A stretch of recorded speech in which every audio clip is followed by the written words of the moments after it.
Welcome to Maker's Chat, a podcast community for creatives. I'm your host, Danielle Kaminsky, artist, maker, and educator from Spartanburg, South Carolina.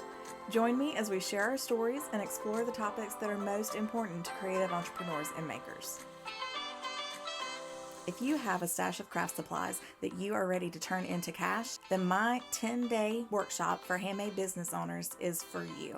Stash to Cash is going to give you everything that you need to go from craft supplies to profit in just 10 days. So all you have to do is head on over to s2c.danielleskaminsky.com to grab your copy for only $27. That is the letter S, the number 2, the letter C, .danielleskaminsky.com, and you'll find that link in the show notes. So if you're ready to go from a supply hoarder to a handmade business owner, then this is going to be for you. Or maybe you have a handmade business and you've kind of let it sit to the wayside and you're ready to get that thing jump started again. This 10-day workshop is going to get you there, and it's only $27, so head on over now, and I can't wait to see you inside. Hey everybody, welcome back to Maker's Chat, and I'm here today with my friend Greta Guimond of Marietta, Gretta, and she has a new project that she's been working on that we really want to talk to you guys today. It's called Creative Hearts for Good. So Greta, first off, would you just introduce yourself and tell everyone about your primary business and what you do with Marietta, Gretta? Hi, everyone. I'm Greta Guimond.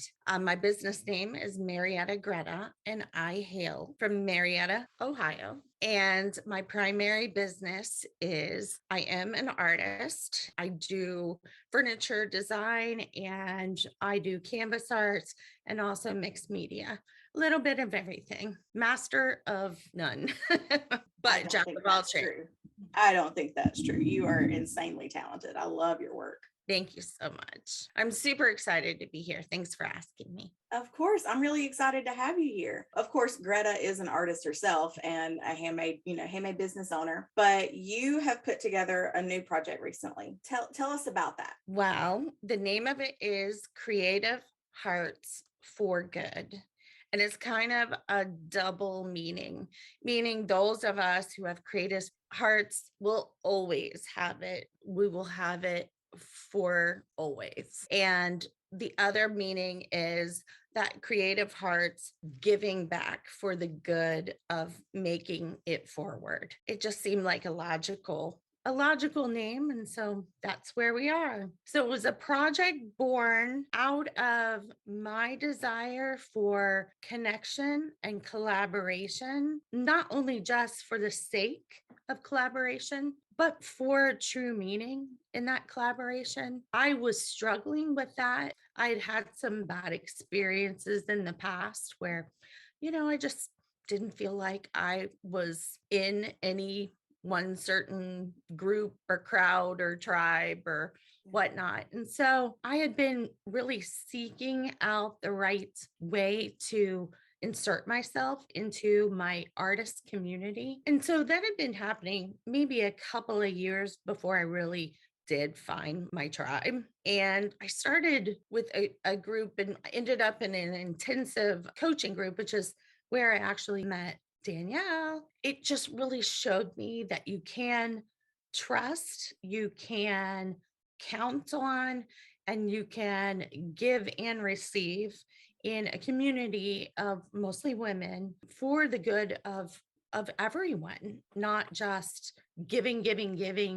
There was a lot of receiving. And so it was really a change of my heart, and it made me want more. Danielle and I have both read the book Built to Belong. I think she and I were both on the launch team, so we got it right away, and I just ate it up when it first came. I pulled this out just because I literally started crying when I read this one sentence.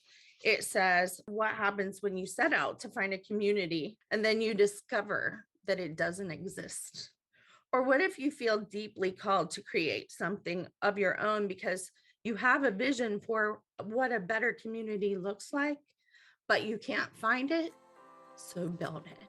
And if you're in the Maker's Chat community, we're actually working our way through this book right now in our Maker's Chat book club on Sunday nights at 8 p.m. Eastern. We meet inside our Facebook group, inside a room. So if you aren't already in the group, but you'd like to join us for the rest of this book discussion, head on over to the link in the show notes. So here we are. I built it. I love that. because I wanted something with more meaning than just, obviously, we promote each other in the respect that we are working together and we're sharing it to our pages, but it's bigger and it's has more purpose and it's giving back. I had been to Brimfield before the whole world changed, and I found a lot, LOT as in a bulk amount of boxes. Well, it was also a lot of boxes. It was a lot. My husband and I came back with, I don't know, maybe 40 boxes. Why? I have no idea, but I think somebody knew. That's And right. it was, they have been squirreled away in my basement, not even at my studio, for all these years.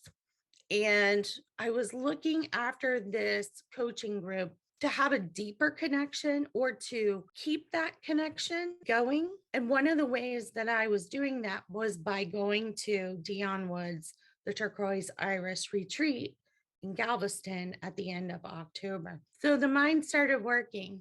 And I started saying to myself, what if I found something that I could do with these wonderful ladies? And ended up in a house that was when you bring a bunch of women together, you just never know. They don't know each other. Oh, it was an amazing house. I mean, truly curated the best group of women that I could have. And from there, the box idea was born, and it kept morphing into a little better and little better and little better. And actually, I was at dinner and Danielle and I were sitting at the same table. I can't remember how it came about exactly, but we said, what if when we did this collaboration, like with these boxes and artists, what if we chose charities and used the profits from the boxes in some way? And we still hadn't formulated this like as a silent auction, or I mean, it was gaining momentum as this retreat went on.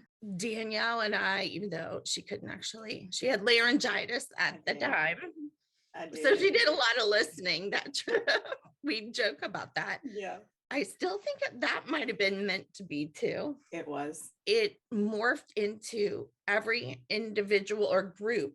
So I get on with the artist and we create for the guest artist choice of causes. So what will happen is on February the 12th, we've been doing this since January 18th. I kicked it off, and we will continue to do this with artists until February the 9th. Then we'll have a special guest, Dion. On the 11th, we will all show these boxes that we have created, and the kickoff for the silent auction format will be on the 12th of February, and you can bid all the way through until February the 14th at 9 p.m. Eastern Standard Time. The bids will close, and the person who has the last bid of the largest amount will win the actual box that artist created. So it has been so fun. I can't even tell you. Getting to know artists on a deeper level and, creating something for good has been heart-changing. Yeah. That was a very long answer. No, that's exactly what we wanted to hear. So this has been, it was, Greta's right. It was certainly divine that I was not able to talk that week, because I was able to just soak everyone in a way that probably wouldn't have happened if I could speak. You guys know, not only partially, I guess I was about to say as women, but it's also just as creatives and people in general. When you're with large groups of people, I feel like there's this tiny bit of pressure to sort of like always be on, if that makes any sense. Like always be thinking about how you're supposed to respond to things, or what you need to say, or who you need to talk to. And I was able to turn that off for that entire week because I didn't have the option. Being on wasn't an option. I couldn't speak. If I tried to speak, no one could hear me. So I got to just listen to everyone and experience it in a very different way. And it was wonderful. And part of that was I was, like Greta said, we stayed in the same house and we buddied around a lot that week. So I got to kind of sit back and listen to her talk to all these different artists about this project she wanted to do. And it was like each conversation is when you're fleshing out an idea. Every conversation you have helps you go, oh, and I want to do this. Oh, and we should add this. And that project just came together so beautifully. It was really awesome to watch. Built brick by brick by brick by brick. It built all the way up until literally right before we started. It was still building and tweaking for the better. And I hope that we can do this, whether it's the same group, we'll interchange people a couple more times a year. I don't know what the theme will be, if it'll be boxes. We've learned a lot. There have been things that I'll do differently next time, but just to build on this idea and to create this community that is in it for more than just the sake of doing it and taking that to the next level. It has changed the way that I think of collaborations, if that makes any sense. It has brought deeper meaning to partnering up with someone. Because now listen, I know there will be partnerships that go forward. Yeah. But at least with these artists that we chose for this first, and most of these people were at the Galveston retreat. There were a few that weren't. There were a few from my house that couldn't participate because of whatever reason. But I'm hoping they will, next time or the next time. Right. And so yes, it was amazing how I just came in with this little idea and how the suggestions from these creatives made it even better. So we also use the hashtag Better Together Collaborative. And I've also started a group called Better Together Collaborative. And I'm hoping to share that sentiment beyond this thing that we're doing, to post a picture or share an idea of ways that we as an artist community can give back and to give to each other in a different way. I love it. So again, tell us a little bit more about the boxes, if you don't mind. Like, I know you went and you found them and they were awesome, but I guess you said that you didn't know where they came from, but I feel like, do you possibly have any of your fun dolls that you could show us for our YouTube watchers? I do. Okay.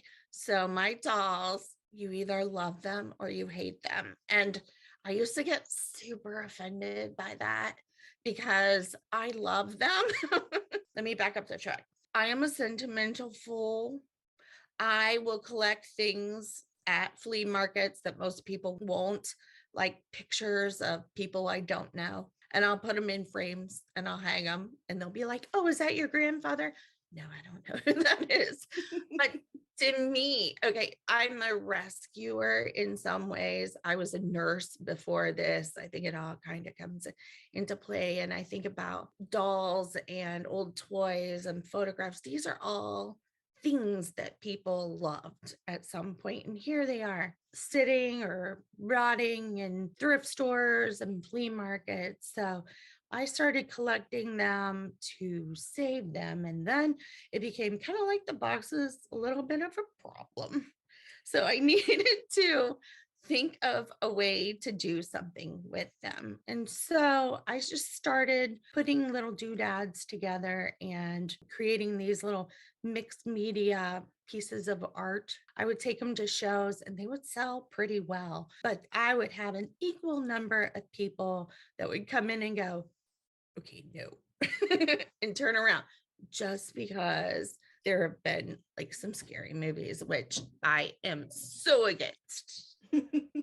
Because they were something that somebody loved. And I think they're little works of art. So there's my defense for them. I have them everywhere. Let's see. So if you look up there, yes, there's some. And then actually have this one. She's one of my favorites. So she has a creative heart in hand. It is a Victorian hand in the middle of this glass light globe, and she's holding a heart. And she is seated on a tart glass baking dish. And this is some tulle off another doll. And this is a lamp bottom. And then here's her beautiful face. I think she's beautiful. And then we covered her up a little with the flower. Then I make these angel wings just out of wire.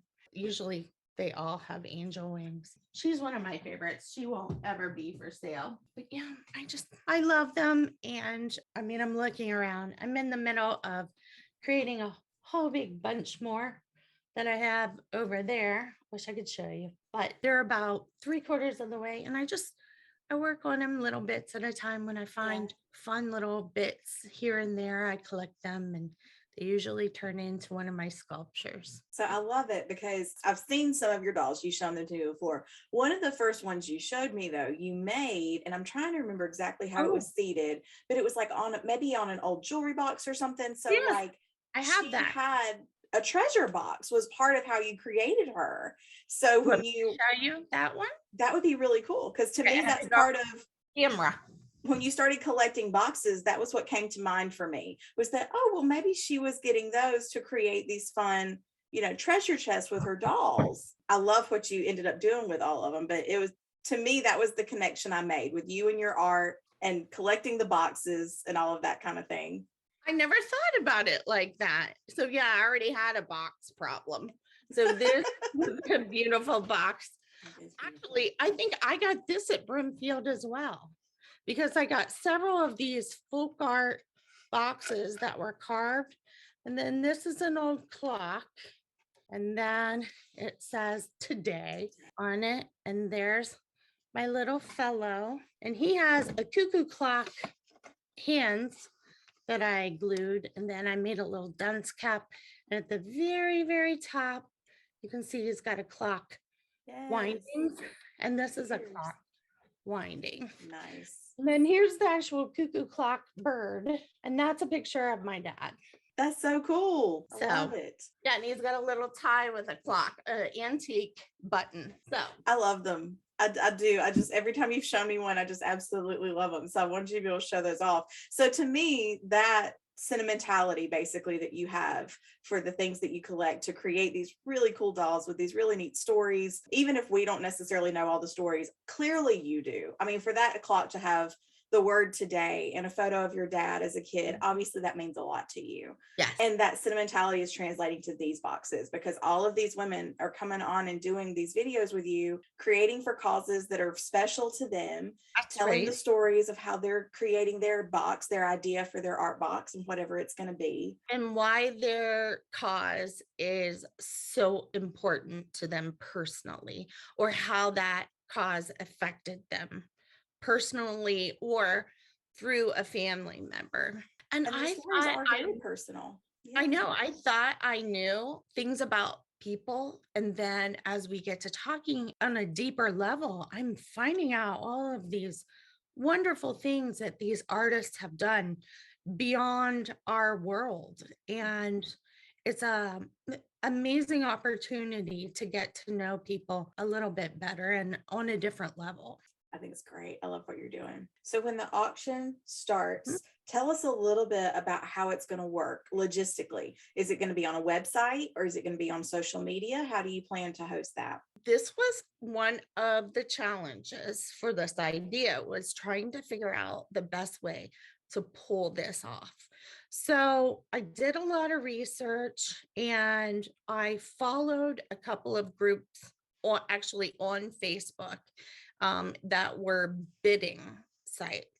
So these bidding sites were actual silent auctions, very similar to how we're set up.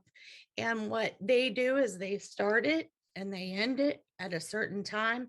So for hours, the photographs will go up on the day of the 12th, and we're going to try to have consistent photographs. I have one of the artists who became a good friend.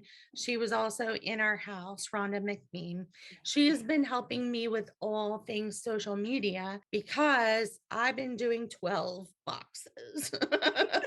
So thank heavens for her. Thank you, Rhonda. So each box will have its own post. And within that post, it will say who the artist is. It'll have a picture of the artist. It will have listed what their cause or charity is. We will have a reserve for each of the boxes. And we will post the rules on each post too. So within that portfolio of photos within that post will be, like I said, the picture of the artist with their cause. And then different views of that. We hopefully will be able to get each artist to do just a small video, like 10-second video of what it is and open the lid and whatnot.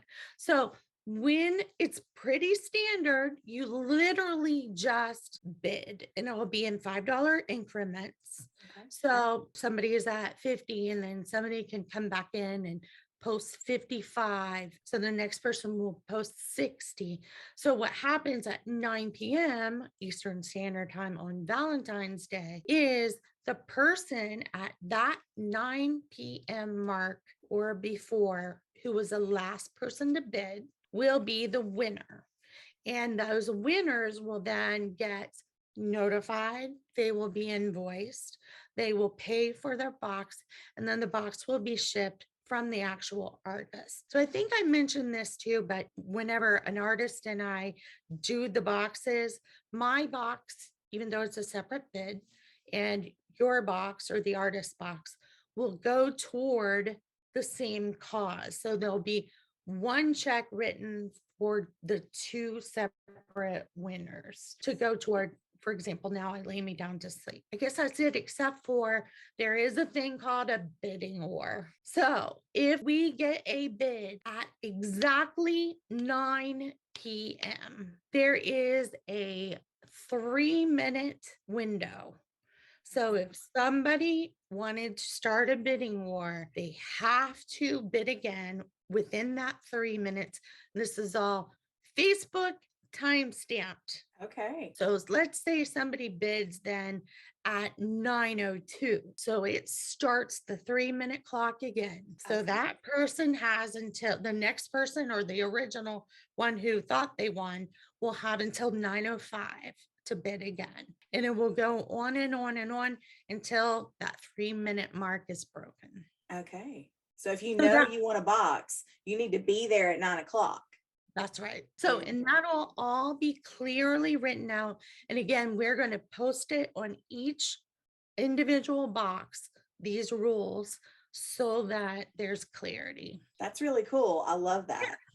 Love that. So you guys, that is February 12th is when the auction starts, but now you can head on over now and catch all of the videos because they were all live videos with Greta and the artist that was working on a box. So there's 10 or 12 artists participating. Well, mine is my own, but I do consider that because my charity is Hilarity for Charity. So there's 1, 2, 3, 4, 5, 6, 7, 8, 9, 10, 11, 12 different auctions, but there's actually 23 boxes. There'll be 23 items to bid on, but the money is going to 12 different charities. Correct. Depending on which box you're bidding on. Right. Okay. We have 2 people that pick the same charity. So 11 charities.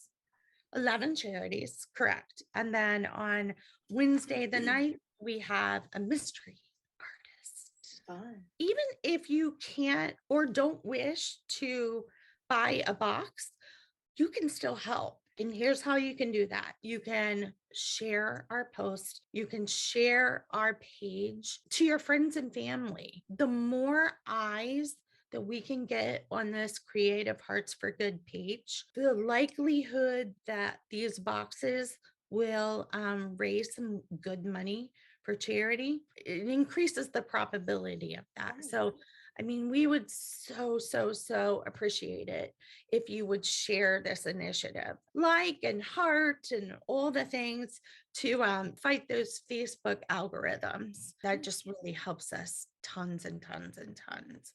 So again, you can be a part of this just by doing that. Absolutely. And then I guess once this is all over, you'll start planning the next thing and Yes. share that with everyone. So definitely you guys need to go follow Creative Hearts for Good on Facebook so that you can stay on top of everything that's happening over there. And as you watch the videos and discover new artists that you like, of course, everyone who's involved would love for you to go onto their pages and find them as well and show them some support. This is also a really cool way just to discover some new artists that maybe you didn't know about before. And two, these artists are giving their time.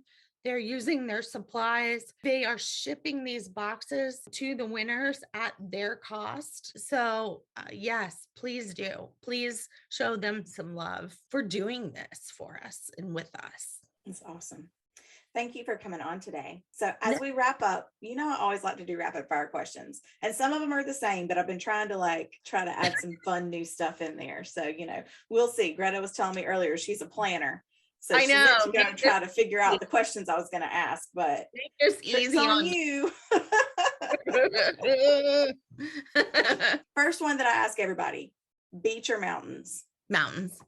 Yay. I'm mountains too. Everybody else says beach. I love this. I love the mountains. Books or movies? How about movies about books? I mean, that's a pretty good option. That's a pretty good option. Pink or purple?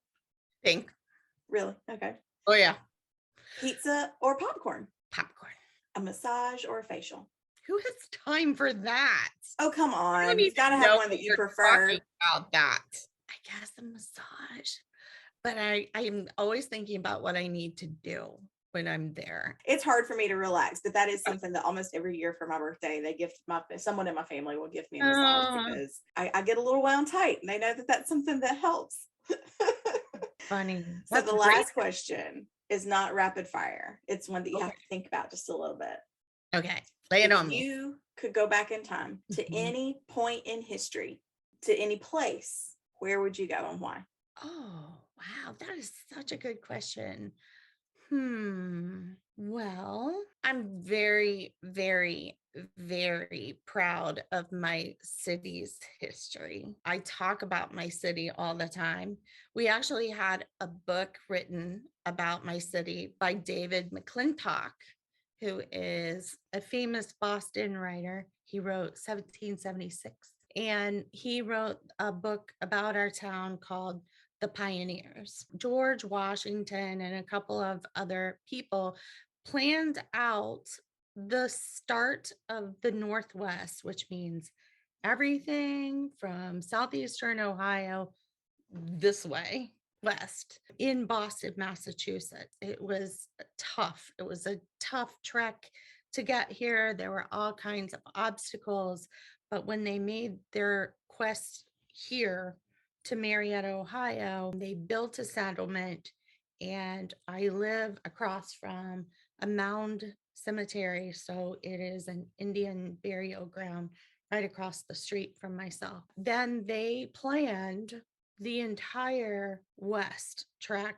and wagon tow from Marietta, Ohio. I was never fascinated, obviously, as a younger person about Marietta, but even our streets are laid out and named. We have a Washington Street. We have a Lafayette Hotel named after General Lafayette. Marietta itself is named after Marie Antoinette, and we offered her refuge here whenever she was, but she apparently chose death. Apparently didn't take you guys up on that. But I think that I would love, just for a little bit, not life was hard here, to be transported here, actually in my own hometown, at this historical moment where those people sacrificed everything for the wayward hoe. Yeah, that's really cool. to live somewhere with that kind of history and know that much about it. Yeah, we always kind of preface that a lot of times when I'm talking with other women, especially, which is mostly probably who I'm talking to around the podcast. You know, you don't want to go back too far. You want to be real careful as a woman exactly where you want to go in history. But at the same time, it is really cool to think about just being able to sort of watch and see what it was like and the energy when new things were happening like that. It's exciting to think about. Women were extremely important in our settlement here. And there are several streets named after women. That's So, cool. and like I said, our city's named after a woman. Yeah, I love that. That's Yeah. awesome. Well, Greta, thank you for coming on here with me today and talking about this project and just kind of sharing your heart around that. And you guys, we're going to put all the links in the show notes and the description of the video and all that kind of stuff. You guys definitely go follow the Facebook page, keep up with these artists, check out the auction when it goes live on the 12th. And you said the 11th, right? Is when we're doing the reveal video. That's right. And that's at 8 p.m. Eastern? 8 p.m. Eastern Standard Time on Creative Hearts for Good. And we will all have an opportunity to get up and like say, hi, this is for Now I Lay Me Down to Sleep. And this is what I'm doing for, this box will go to, etc. So yeah, that'll be a fun one. That'll be a real fun one. So everyone come and join us and be a part of the start of something that's I don't think's been done before. I don't think so either, at least not like this. This is really neat. It's been really fun to be a part of. So thanks for coming on here and telling us about it. Oh, thank you. Thank you, everyone. That's all for today's episode. Thank you for joining us. Remember to check out the Makers Chat community so that you can dive deeper into the conversation. You'll find the link to join in our show notes. Have a beautiful week, and we will chat again soon.